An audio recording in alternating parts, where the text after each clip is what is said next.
বিএনপির চেয়ারপারসন বেগম খালেদা জিয়ার দেশে ফেরাকে ঘিরে রাজনীতিতে নতুন করে আলোচনা শুরু হয়েছে।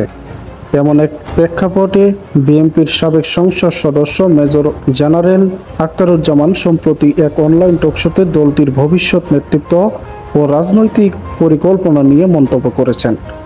তিনি বলেন, তারেক রহমান হবেন প্রধানমন্ত্রী আর দেশমাতা খালেদা জিয়া হবেন রাষ্ট্রপতি।